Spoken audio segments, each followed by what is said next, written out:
So there's a lot of decisions that we have to make on an agricultural operation, and when in terms of our ultimate crop yield and profitability, I don't think anything has more impact than choosing the right variety. So today we're going to talk a little bit about alfalfa variety selection. With alfalfa variety selection, I think it has the tendency to be kind of like that mysterious black box. And we use this black box to explain something that we just don't understand. Kind of like computers, maybe, or for some of us, maybe the mystery surrounding the Loch Ness Monster, or maybe the origins of duct tape. But in some cases, there's just some things we don't get. And so what we end up doing is we either buy seed based on price. We just look for the cheapest seed, and we settle on that. Sometimes we buy seed out of habit. We've bought this variety before. We felt good about it, so we go back to it. Or finally, maybe we have a dealer that does a nice job convincing us that there's some seed that we need to try on our place. And so my goal today is to hopefully shed a little light on what happens inside this black box, so it makes a little bit more sense, and so that we can all make better decisions in what variety that we plant on our farm. When it comes to alfalfa variety selection, these are the important criteria to consider in making that decision. And I would place them in roughly this order, and they can jockey around just a little bit based on your specific situation. But in general, number one is yield. Yield is king. Last time I checked, we all get paid for our hay by the ton. And so if you don't have the tonnage to support your agricultural operation, you're gonna go out of business. So yield is king. A lot of these other things have an impact on yield because if your stand doesn't persist, if it doesn't survive the winter, if it doesn't have the insect or disease resistance package, you're not going to ultimately have yield potential. So yield is kind of the almighty criteria to look at.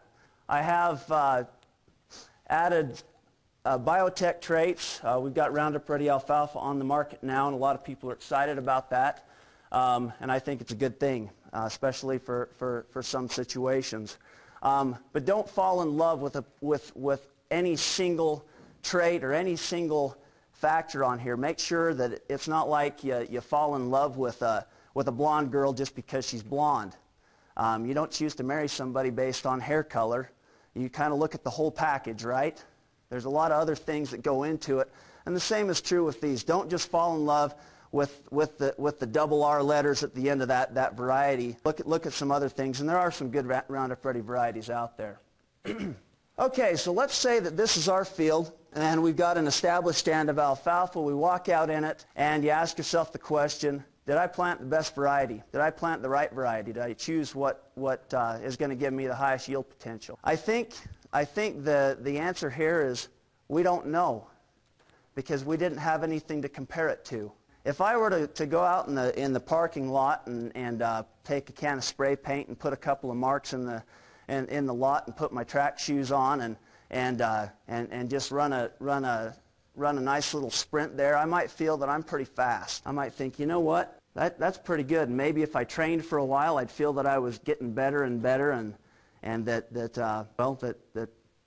maybe I would be under the delusion that I was one of the fastest people out there. But do you really know until you race against somebody else? What if I were to line up against a world-class athlete? By golly, I don't think I'd get off the starting line before he'd be across the 40-yard mark.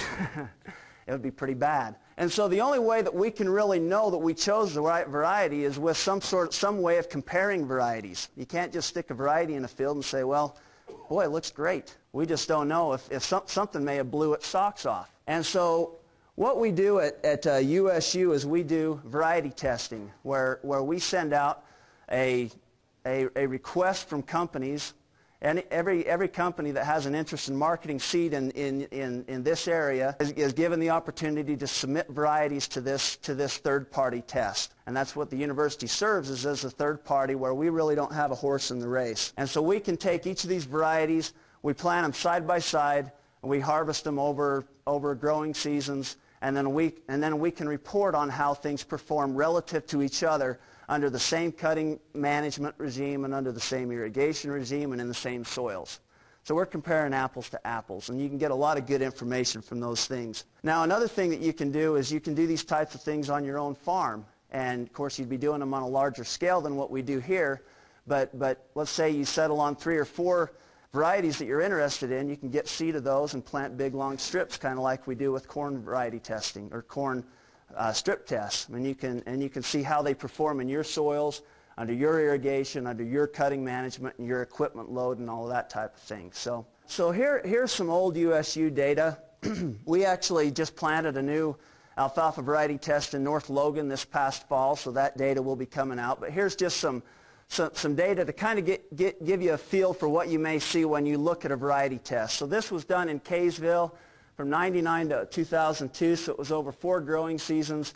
You can see that we have a whole bunch of varieties here. They're ranked in order of yield over the tons of dry matter per acre averaged over those 4 growing seasons. And you can see that some did really well and some did really poorly. So when it comes to choosing, selecting a variety in a variety test, the temptation is to say, well, that one did the best.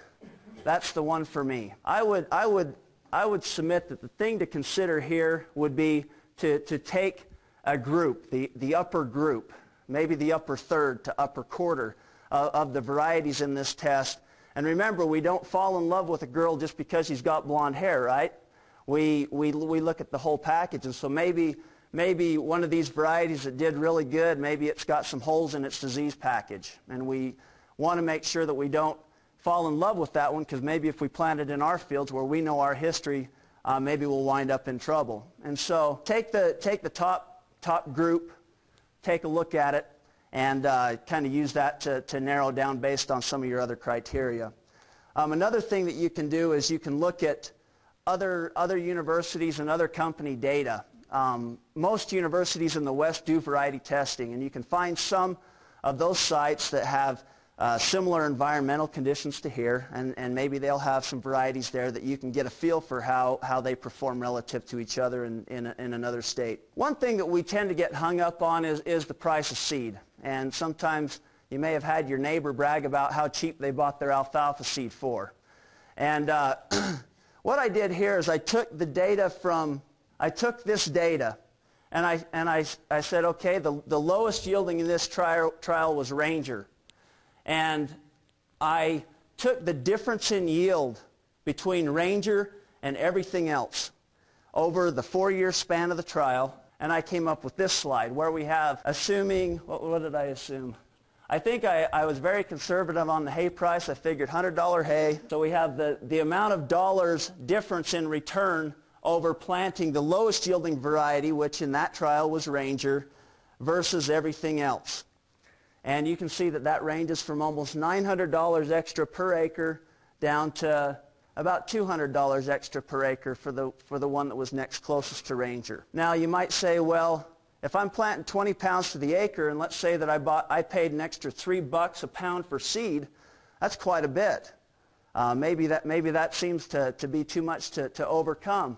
But if I'm seeding at 20 pounds to the acre, if I pay an extra $3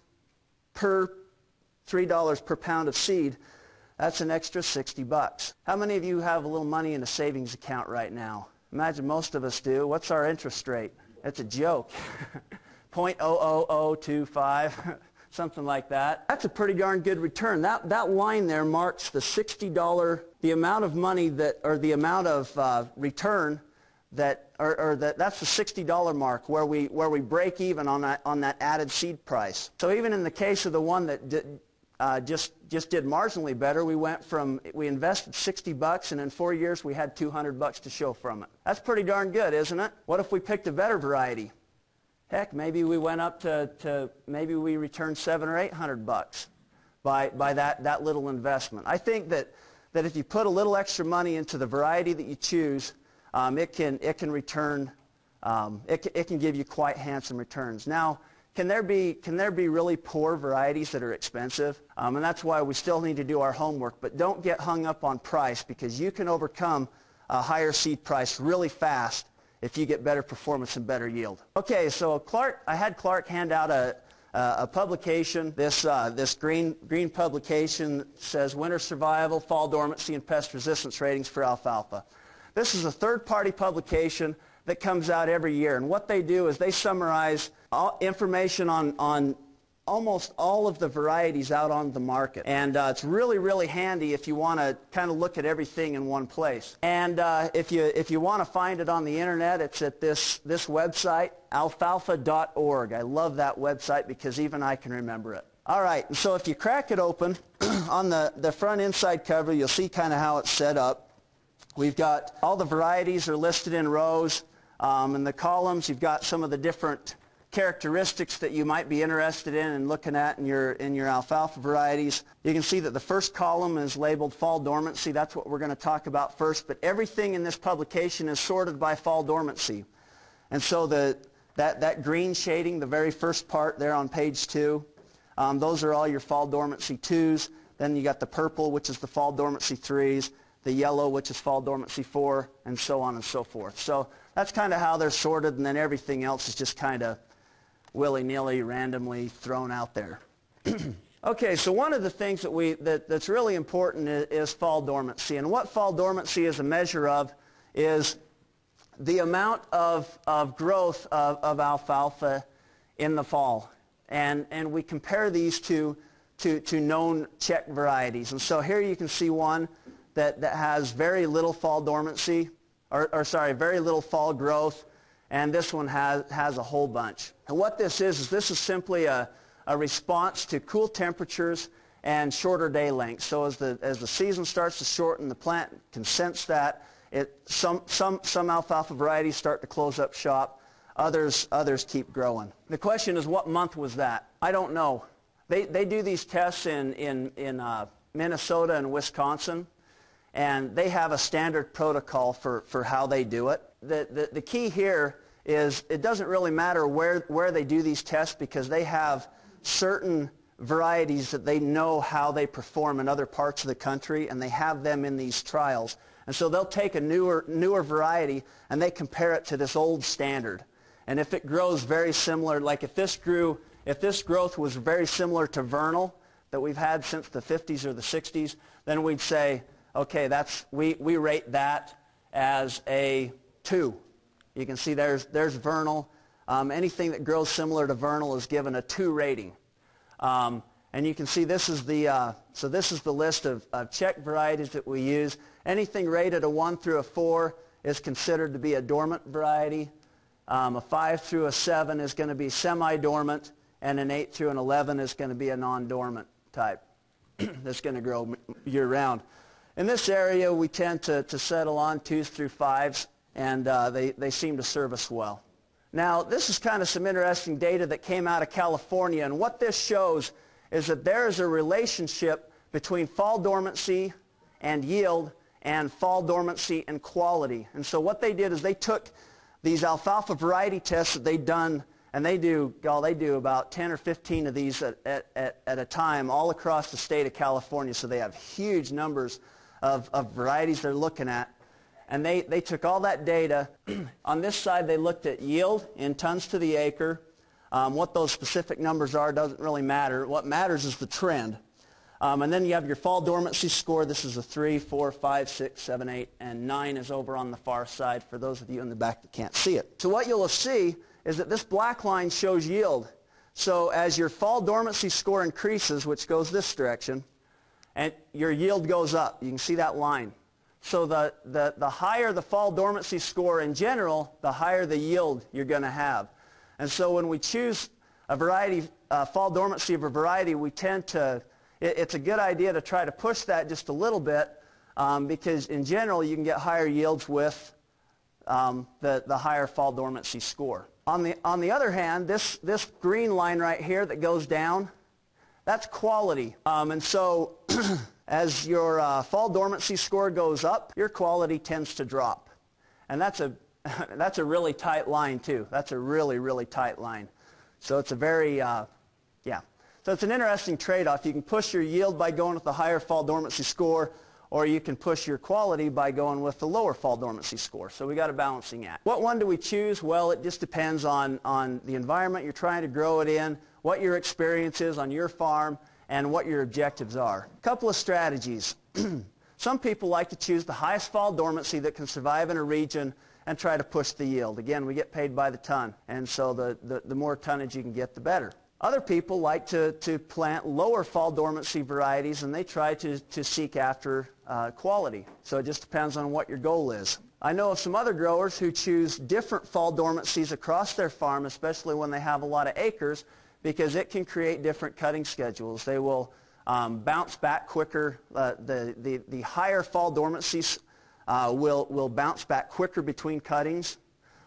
They generally stay greener in the fall, and they'll green up earlier in the spring. And so there's just a longer period of time for growth.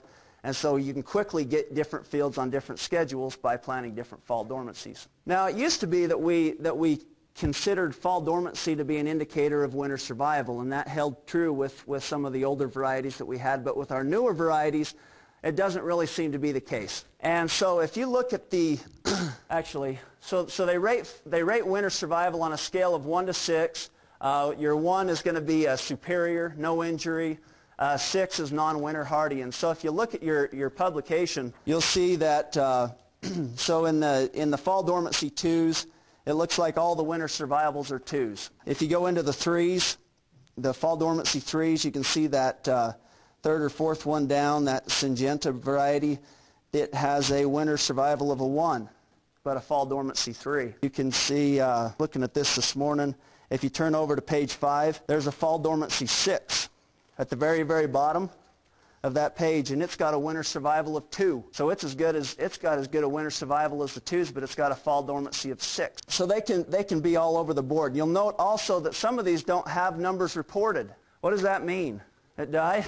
If you'll notice that I don't see any fall dormancy or any winter survival 4, 5, or 6 reported on here. Do you? You know what that means? That means that if people aren't proud of it, they don't put it in here. So if it's blank, don't assume that maybe it's okay. They just forgot to put the number in here. If there's no number, either they don't know it, or they know it and they don't want to advertise it. So don't assume anything if there's a blank line in here, because yeah, they're not reporting the bad ones. Okay, another thing that you'll notice is, again, on the inside front cover, there are resistance ratings in that little box there to the left, right at the top. And you'll see percent resistant plants. 0 to 5% is susceptible, 6 to 14% low resistance, 15 to 30 moderate resistance, 31 to 50% resistance, and greater than 50% is high resistance. And that seemed kind of odd that you could have a variety with high resistance, yet only 50% of the plants are actually resistant to that. What's going on with that? Well, what's happening there is alfalfa is actually a very, very diverse plant genetically. And I like to think of an alfalfa variety, unlike corn, corn's kind of like a clone. Every plant's the same. You look out at a cornfield and all the tassels are the exact same height. It's a beautiful, beautiful thing. But with alfalfa, it's kind of like a family. You know, we all belong to a family. You know, if we could have the exact same parents, but does every sibling turn out the same? You know, we might have we'll generally have some similar characteristics. You know, in my family, we start to thin up top, and, you know, we're all about 6 feet tall and kind of gangly. I don't know. But we all have some characteristics that we kind of share as a family, but there's always outliers. You know, maybe I have a brother that's 6'7", and heck, he had the same mom and dad, I think. You know, maybe the milkman was a little friendly. Just kidding. No, so there can be some variability in there. And so in an alfalfa variety, you can have some low-yielding plants and some high-yielding plants. You can have some susceptible plants and some resistant plants. And they're all the same variety, but there's just some variability in there. In general, the average of the plants will make a variety high yielding or low yielding, or high resistance or low resistance, but it all comes down to well, just kind of taking an average over a whole bunch of things. And so yeah, so you may take plant a variety and you'll have half of them getting attacked by a particular disease, even though it's high resistance. Just a note, That's why when we plant Roundup Ready alfalfa, it's really important that we spray Roundup in the seedling year. That's part of the agreement that you sign when you buy that seed, because of this variability, this very fact that alfalfa is kind of self-thinning over time. We start out with a great deal of plants, and over time it kind of declines, and the stand everything kind of stools out, and you get a lot more stems coming from a single plant. Well, if you don't spray in year one and get rid of the plants that don't have the Roundup Ready trait in it, if that plant crowds out some of those that do have the Roundup Ready trait in it, later on, then all of a sudden you got huge holes in your stand. And so that's why you've got to spray that in the first year. You got to get rid of the non-resistant. So I guess there are a whole bunch of diseases and insects rated in here. Bacterial wilt, Verticillium wilt, Fusarium wilt, those are all pretty common, and so it's probably a good idea to have some high resistance in those types of things. But again, you can kind of know your field history and make decisions on that. Phytophthora is a big deal. You can get aphid resistance. P. aphid's probably the most common here, but you can get resistance in your varieties to that. Does anybody battle stem nematode up here, Tom? Is anybody battling that in this valley? Exactly. Stem nematode's a huge issue in other parts of the state. It's a gargantuan deal in Delta. It's becoming a big deal in Weber County.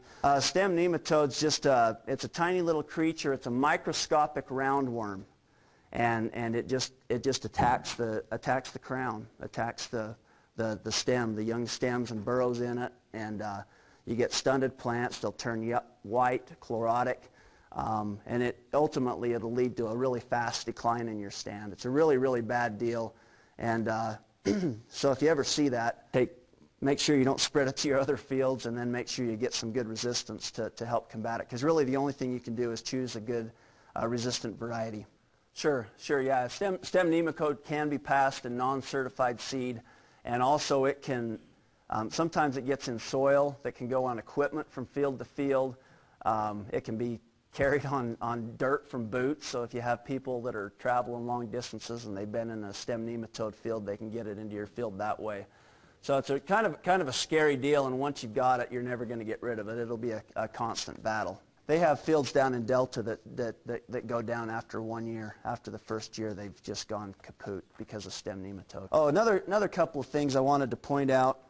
This is always changing, and so it's important to stay on top of it. Ralph Whitesides was telling me that it wasn't too long ago that, heck, I think the fall dormancy ratings were totally different. You know, every once in a while they'll add a new variety and they'll change the scale from 1 to 6 to 1 to 8 to 1 to 9, and pretty soon it'll probably be 1 to 11 or 1 to 13 or 12. I don't know. It can be constantly changing, and so maybe a fall dormancy 4 isn't always going to be a fall dormancy 4. Maybe down the road they change the scale on you. So it's good to stay abreast of what's going on here. At the end, they added three newish columns, things that I hadn't really observed before. You see there's a multifoliate expression.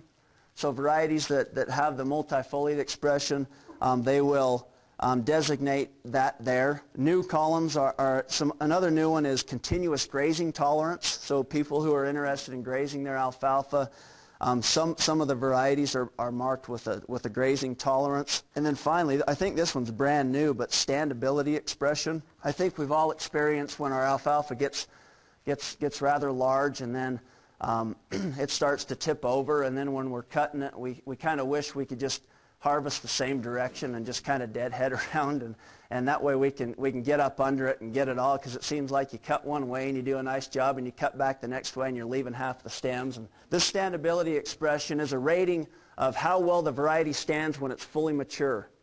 And so if and once the variety hits like 45 degrees, that's when it gets dinged in standability. And so that's something they'll start to report a whole lot more. Does anybody report it? Yeah, there are a few that report it with an R or a moderately resistant, but it'll be something that I think we'll start to see more and more of, but could be pretty handy in terms of our harvest. So I guess in summary, my take-home message for today is a lot of people get hung up on seed costs when purchasing an alfalfa variety, but there is so much more to the performance of your variety will totally trump anything you paid for the seeds. So just base it off of performance by a good variety, and you'll recoup those costs very, very easily. And then also consider things systematically, things like yield, dormancy, pest resistance, the other things that we've talked about today, and should lead you all right. So